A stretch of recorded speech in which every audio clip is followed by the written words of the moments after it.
Hi, I'm Zian. Today, me and my groupmate we will present on the topic of learning strategy between Asians and Western. According to Gibson, culture can be defined as an understanding of a set of shared value and belief based on language, religions, costume, and aesthetic, and we express these cultural traits through the craft product, clothing, food, building, and occupation, as well as the collective tendency and politic predilections and also behavior. In short, we can say that culture is an identifiable way of life for a group of people. One's value and belief can be different across culture, and it brings significant influence to our attitude and behavior.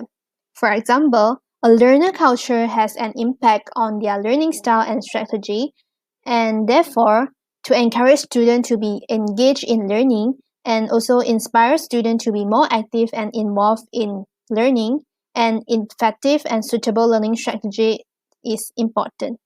Learning strategy are the approaches that an individual uses to complete a task. There are two types of learning strategy, which are active learning, such as mnemonic strategy, structural strategy, and generative strategies, and passive learning, such as direct instruction, observational learning, reading books, or watching videos. Now, I will be explaining the Asian and Western cultural difference according to hostile cultural dimension. The first dimension that we look into is collectivism and individualism. Asian culture will say as cultural collectivism, which focus on the goal and needs of a group rather than individual goals and needs. And this culture had promoting the harmony of relationship and interconnection within the group members. Because of this, Asian learners prefer learn and problem solving in group norms. Different from Asian culture, Western culture are more toward individualism. Because of this culture, their individual goal will be more important for them compared to the group harmony. This has affected their communication style, where they will directly share their real feeling and thought, and therefore, when coming to learning strategy, they will exchange or transform the information or idea in a more simple and clearer way. According to Hofstede research, countries in East Asia were mostly having long-term orientation, where they believe the best will come in the future. Therefore, they tend to have future-oriented behavior, such as planning and investing for their future. While Western culture in general more towards short-term oriented, and they will prefer immediate gratification and virtue related to the past and present, such as respecting tradition, protecting one's faith, and fulfilling social obligation. The next dimension is power distance. In terms of power distance, Asian culture proved to have larger power distance, and this lead them to have obedience, and most of the organization have hierarchy, and this had made them to be more dependent on their educator in providing material to study compared to other countries. Western culture have smaller power distance, where they usually seek equal distribution of power and are more relaxed when it comes to social hierarchy, and this lead their education system to be a more student-centered approach. The next dimension is restraint versus indulgence. Asian culture will be more restrained, where they will suppress their behavior and regulate it according to the social norm, and this lead them to have more passive learning strategy, while Western culture was more toward indulgence, and there will be more tolerance and pursuing fun and enjoyment during study, and this lead them to have a more active learning strategy. The last dimension is the level of uncertainty avoidance. Different countries in Asia have different level of uncertainty avoidance, such as Japan have higher uncertainty avoidance, while Chinese culture country have lower uncertainty avoidance. But in general, Asian country will have a more higher uncertainty avoidance, and this influence them to be less open to new idea and therefore decrease their creativity when it comes to problem solving. While Western countries have lower uncertainty avoidance in general, where they are more interested in new experiences and are more accepting to a different thought and ideals. These have influenced their parenting style, where Western parenting style is more toward giving opportunity to let their children share their thoughts and idea and give the freedom to their children, and this has promote the problem-solving skill of their children. And now I would like to pass to Anna to talk more about Asian and Western learning strategy. Hi, I'm Anna, and now I will present the learning strategies of Asian and Western. Asian students tend to learn in a passive way since they depend more on the information that is presented by the educators. Asian students are more likely to be promoted with surface learning. Surface learning can be explained by the process of memorizing or recalling surface information or knowledge in order to learn in the simplest way to pass the exam or getting a better grade. In addition, Asians usually promote perceptual learning strategies which include the use of PowerPoint presentation. This type of learning style is that learners listen to educators speaking. For instance, by sight, they learn through the PowerPoint sharing by educators, and by hearing, they learn through teachers speaking or the recording. Based on the research of Shi 2017, compensation strategy refers to the learner guessing the meanings from the context or using gestures when the precise expression is unknown. Cognitive strategies help the learner to better recall and understand the learning material through rehearsal, elaboration, and organization. Metacognitive strategy helps learners to manage their learning. For example, increase the attention.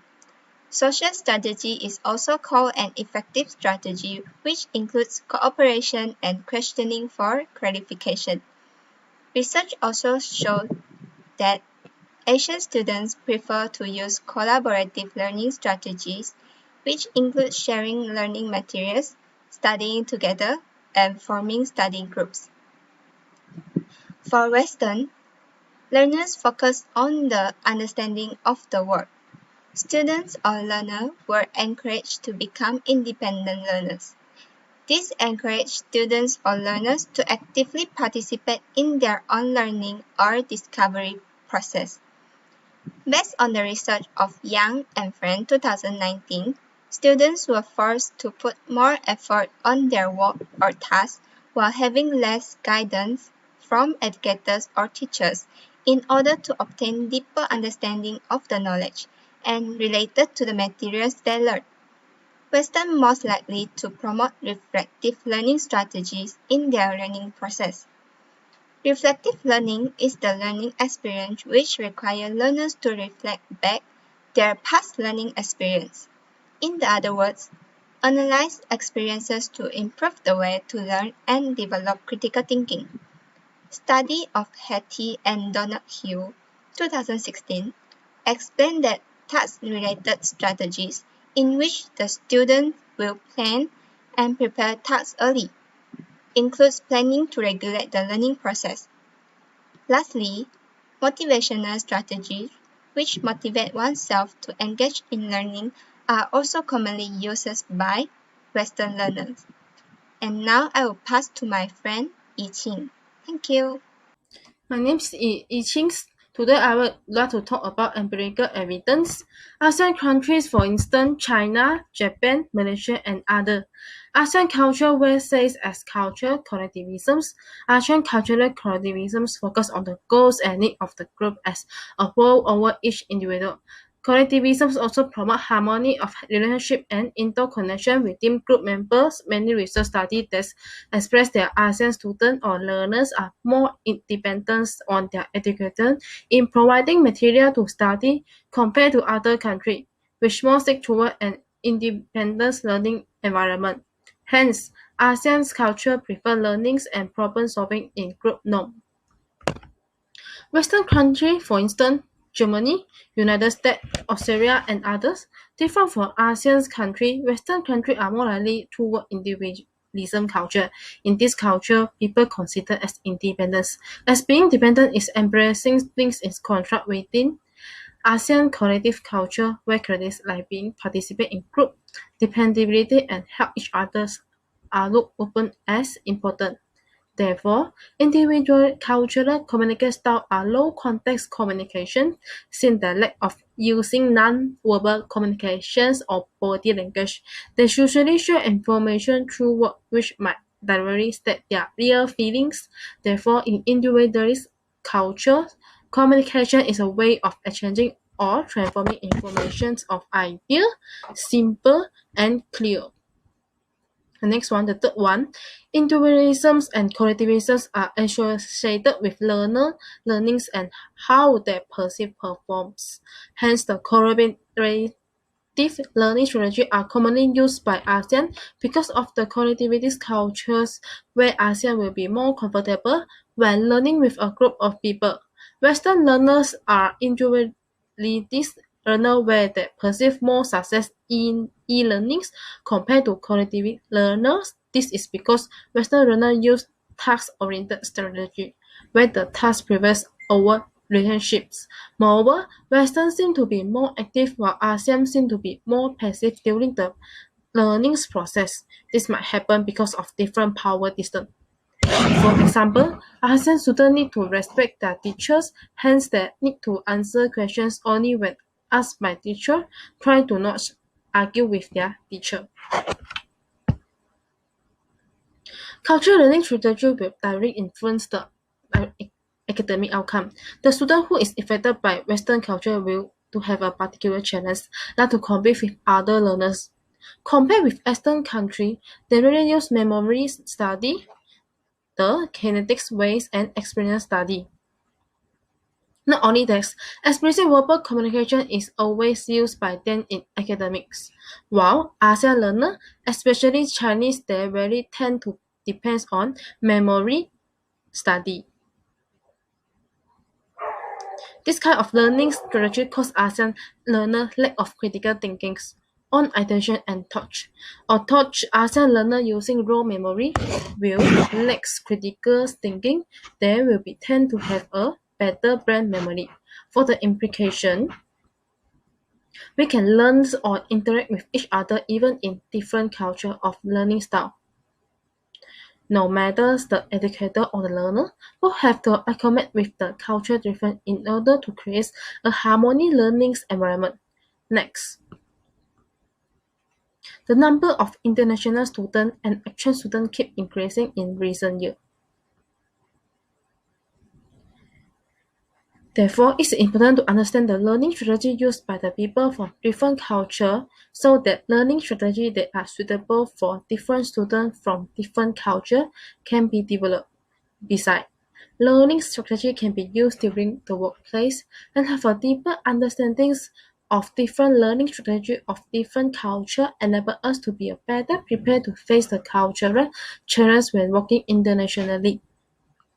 As we want a better learning strategy, we can have to combine Western and East learning strategy to get better learning skills to improve weaknesses and enhance academic performance, such as use both critical thinking and repeat memory method to get improved knowledge.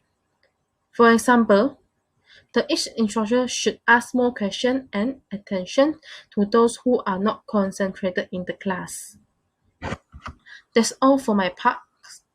Even though some of the strategy are shared by both Western and Asians, but undeniable, culture did somehow influence our learning strategy. Understanding how the influences of culture can encourage a cultural transitions between Asian and Western in terms of learning strategy so that the most effective strategy can be developed. Not only that, due to the increase of international students and exchange students, it is important to understand the learning strategy used by people from different culture so that the learning strategy that are suitable for all students can be used. Last but not least, learning strategy can be used during workplace and having a deeper understanding of different learning strategy of different culture enables the learner to be better prepared to face the cultural challenges when work internationally. In conclusion, it is important for us to know the different culture and understand how this culture influence a person's thought and behavior, and therefore producing different learning strategy. That's all from us. Thank you.